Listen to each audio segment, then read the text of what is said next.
बिस्मिल्लाहिर्रहमानिर्रहीम अस्सलाम वालेकुम। आज 12 अप्रैल बरोज़ पीर हम बात करेंगे मजहबी रहनुमा साद रिजवी की गिरफ्तारी 20 अप्रैल को क्या होने वाला था। आखिर 20 अप्रैल को क्या ऐसा कुछ होना था कि जिसके लिए आज की गिरफ्तारी अमल में लाई गई। इसकी तफसील को आज के वीलॉग में डिस्कस करेंगे और इसके अलावा आपको बताऊंगा इस्लामाबाद, कराची, लाहौर में कैसे हलचल मच चुकी है उसको भी जानेंगे। और अगर टाइम हुआ तो हम बात करेंगे कि कैसे बिलावल भुट्टो जरदारी ने भी इस्तीफा दे दिया है, उसको भी आज के वीलॉग में जानेंगे। अगर आपने हमारे चैनल को सब्सक्राइब नहीं किया, सब्सक्राइब कर लें। आपके कोई सवालात होते हैं तो कमेंट सेक्शन में आप अपने सवालात भी पूछ सकते हैं। वो लोग जो वजीर आजम पाकिस्तान से इस्तीफा लेने चले थे, वजीर आजम पाकिस्तान से रेजिग्नेशन लेने चले थे, वो लोग जिन्होंने असम्बलियों से इस्तीफे देने थे, आखिरकार उन्होंने जो है वो खुद ही इस्तीफे देना शुरू कर दिए और पीडीएम से आज मुकम्मल तौर पर रिजाइन कर दिया है पीपल्स पार्टी ने। बिलावल भुट्टो जरदारी ने आज की प्रेस कॉन्फ्रेंस में अपने तमाम खदशात को खुलकर बयान किया और उन्होंने कहा कि हमने पूरी कोशिश की कि पीडीएम के साथ इस तहरीक को अपने मंतकी अंजाम तक पहुंचाया जा सके, किसी न किसी तरह इस हुकूमत के खिलाफ इस हुकूमत को इस बात पर मजबूर किया जाए कि वो रिजाइन करे, वो वजीर आजम पाकिस्तान रिजाइन करें। लेकिन इसने हमें ही शो कॉज नोटिस जारी करने शुरू कर दिए, इसने हमें ही हमसे जवाब तलबी करना शुरू कर दी और आखिरकार हमारी जवाब तलबी के नतीजे में जो है वो हम लोग इसे छोड़ रहे हैं और हमारा पीडीएम से अब कोई लेना देना नहीं है। आज का ये वाकया यकीनन बहुत बड़ी बात थी। एक जानिब जहाँ पे मरीम नवाज लाहौर हाई कोर्ट में पहुंची हुई थी, वहीं दूसरी जानिब जो है वो बिलावल भुट्टो जरदारी की जानिब से सीईसी के फैसलों के बाद ऐसी हंगामी प्रेस कॉन्फ्रेंस ने मजीद हालात को कशीदा कर दिया। इसके साथ साथ मैं आपको बता दूं मजहबी जमात के रहनुमा साद रिजवी को गिरफ्तार कर लिया गया है और उन्हें आप साहबजादे हैं अल्लामा खादिम हुसैन रिजवी साहब के। और सबको पता है कि 3-4 महीने पहले एक कॉन्ट्रैक्ट हुआ था, एक मुआहिदा हुआ था, जिसकी बेसिस पर जिसमें 4 अहम नुकात भी शामिल किए गए थे। एक ये भी था कि फ्रांस के सफीर की मुल्क बदरी की जाएगी, इसके अलावा और इस मसले को पार्लियामेंट के फोरम पर लाया जाएगा और वहां पर ये डिस्कस किया जाएगा कि आया पार्लियामेंट के फोरम पर इसको कैसे जो है वो आगे बढ़ाया जा सकता है। इस हवाले से वजीर आजम पाकिस्तान ने एक कमेटी भी तश्कील दी और उस कमेटी ने अपना काम भी शुरू कर दिया था। इस दौरान पार्लियामेंट के फोरम पर इस मुद्दे को लेकर जाना था। वहीं पर इस जमात के सरबराह की जानिब से एक डेडलाइन दी जाती है और कहा जाता है कि 20 अप्रैल को रात 12 बजे जब ये डेडलाइन खत्म होगी तो हम लोग निकल पड़ेंगे एक नए धरने की तरफ, एक नए लॉन्ग मार्च की तरफ।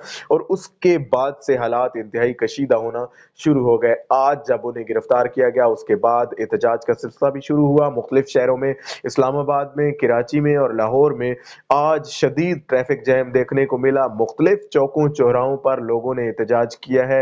इस सिलसिले में लाहौर में भी एहतजाज हुआ, इसके अलावा फैजाबाद, पिंडी, इस्लामाबाद जो इंटरचेंज आप कह सकते हैं, जो इंटरलिंक जो पॉइंट है वहां पे भी बड़ी शदीद जो है वो ट्रैफिक जैम था इस सिलसिले में लोगों का और वहां पे धरना भी दिया जा रहा था। इसके अलावा कराची में भी नुमाइश चुरंगी और दीगर जगहों पर जो है वो ये धरना दिया जा रहा था। इसी तरह लाहौर में यतीम खाना में जहाँ पे इनका मरकज करीब ही है वहां पर भी ये एहतजाज का सिलसिला जो है वो जारी है। अब देखते हैं हुकूमत इसको कैसे हैंडल करती है। एक जानिब ये जो मुआहिदा हुआ था इसमें नूरुल हक कादरी साहब जो कि वजारत मजहबी अमूर हैं जिनके पास, इसके अलावा शेख रशीद अहमद साहब जिनके पास वजारत दाखिला है, उनके सिग्नेचर भी इस मुआहिदे पर मौजूद है। इसके अलावा तहरीक लब्बैक के जो सूबाई कायदीन हैं उनके सिग्नेचर्स भी इस पर मौजूद हैं।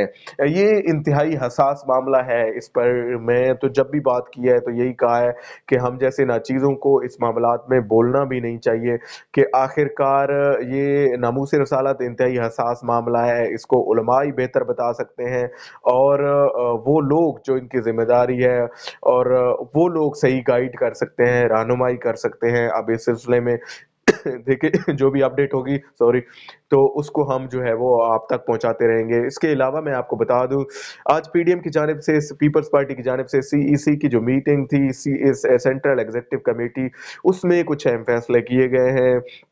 उसमें ये बातें खुलकर इज़हार किया गया कि कैसे शो कॉज़ नोटिस का जारी करना। एक जानिब तो उस मीटिंग के दौरान ही बिलावल भुट्टो ज़रदारी ने उस शो कॉज़ नोटिस को फाड़ दिया, उस शो कॉज़ नोटिस को जो है वो और मीडिया पे ये खबर भी चलवा दी। इन्होंने प्रेस रिलीज़ चलवा दी कि हमने इस जो सारे अमल था इसको क्यों किया है और कैसे इसको जो है वो हमने क्यों अंजाम दिया है।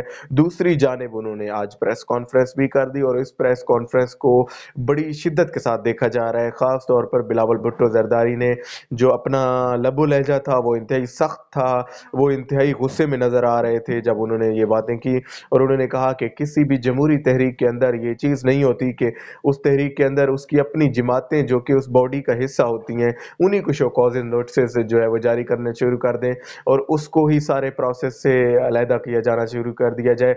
ये अमल अब जो है वो कम अज़ कम नहीं होना चाहिए और इस सिलसिले को अब हमेशा के लिए बंद होना चाहिए। इसके साथ-साथ मैं आपको बता दूँ वहीं पर नून लीग की जानिब से जहाँ पर वो लोग अपने केसेस में फँसे हुए हैं, जहाँ पर उन पर अदालती केसेस आए रोज़ बढ़ते जा रहे हैं। शहबाज शरीफ के खिलाफ एक और इन्वेस्टिगेशन शुरू होने जा रही है। नैब ने आज अप्रूवल लिया है अदालत से। नैब का ये मानना है कि वो इस हवाले से मज़ीद तहकीक करना चाहते हैं। कोट लखपत जेल में शहबाज शरीफ थे।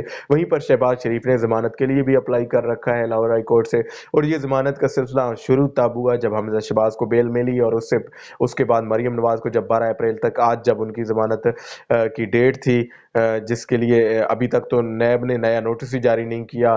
आज फिर उन्होंने एक रिलीफ लेने की कोशिश की जो कि उनको किसी हद तक मिला भी है। इस दौरान शहबाज शरीफ ने भी अप्लाई कर रखा है और उन्होंने जो मौक़िफ़ इख्तियार किया, जो ग्राउंड्स इख्तियार की गई, उसमें ये बताया गया कि हाँ, मैं हर पेशी पर पेश हो रहा हूँ, मैं लॉ के प्रोसेस को फॉलो कर रहा हूँ, लिहाजा मेरी इस अमल को देखा जाए और मुझे जो है वो ज़मानत प्रोवाइड की जाए।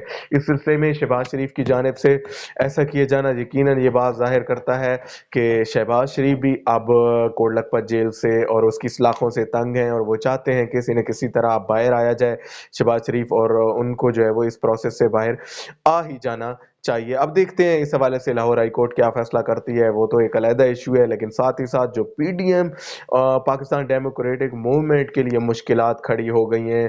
खास तौर पर दो जमातों के निकलने से अब पीछे पीडीएम का आप कह सकते हैं अब दो जमाती इत्तेहाद रह गया है। जो 9 जमातों का रोना 10 जमातों का रोया जाता था कि ये 9-10 जमातें हैं, अब वो नहीं है बल्कि दो जमातें JUIF और इसके अलावा मुस्लिम लीग नवाज उनकी जानिब से इस सारे प्रोसेस को जो है वो आगे लेकर चला जाएगा और इसमें जो भी इनपुट दी जानी है वो सारी नून लीग की होगी और फजलुर रहमान ने तो जस्ट उसको जो है वो सरबराही जो उन्होंने संभाल रखी है, अगरचे उस सरबराही का कोई फ़ायदा नहीं है, कोई वो डमी सरबराह हम अक्सर बताते हैं कैसे जो है वो कुछ ये भी बयानात सामने आए थे कि वो कुछ पैसे लेकर जो है वो सरबराही उनको दी गई है और उनको और कोई मफाद हो ना हो यही है कि उनके मदारिस जो हैं और मदारिस के बच्चों को वो मुख्तलिफ एहतजाज में लाकर अपने इस प्रोसेस को जो है वो अंजाम देते हैं और इसी वजह से जो है वो इस सारे अमल को जो है वो इंतहाई खदशात लाक हैं। अब देखते हैं पाकिस्तान डेमोक्रेटिक इस मूवमेंट इस हवाले से क्या क्या फैसले करती है और किस हवाले से क्या किया जाता है। आज तक के लिए इतना ही। अल्लाह पाक आपका हामी और नासिर हो। पाकिस्तान जिंदाबाद।